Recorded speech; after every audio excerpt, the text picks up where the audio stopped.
ang dalagang si Sally. Batang-bata, sariwa, kaya naman diniskartehan ito ni Don Philip. Hindi nagtagal, pinakasalan niya si Sally kahit na malayo ang kanilang edad.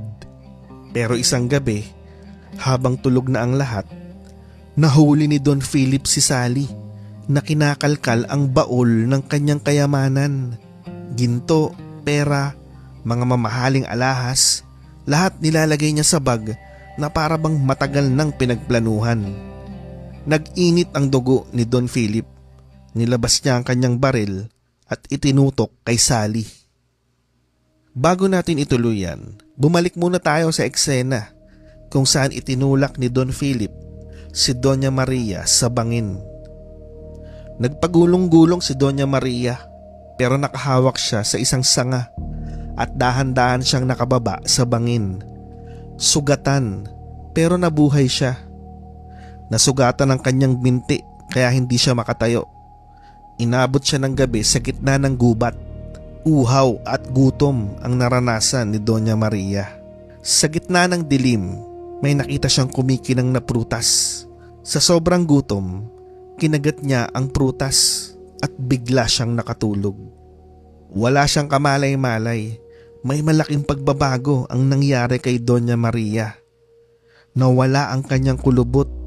Kuminis ang kutis. Nag-iba ang itsura. Biglang gumanda at bumata. Habang nakahandusay, natagpuan siya ng isang mangangaso, si Berto. Binuhat siya nito at dinala sa kanyang kubo. Pagkagising ni Doña Maria, nagulat siya nung nakita niya sa salamin ang kanyang itsura. Hindi siya makapaniwala. Bigla siyang gumanda at bumata. Nagpasalamat siya kay Berto. Nung tanongin ni Berto kung anong pangalan niya, nagpakilala siyang Sally. Isang gabi, habang nagpapahinga sila sa kubo, nagtangkang halikan ni Berto si Sally. Pero bago magdikit ang kanilang labi, biglang nagbago ang itsura ni Sally. Lumabas ang kanyang mahahabang pangil.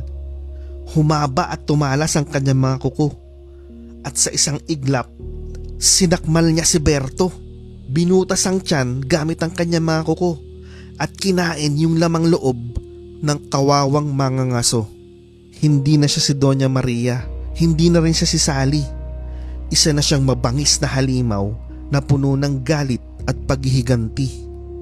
Samantala, sa bahay ni Don Philip, hawak niya ang baril na nakatutok kay Sally na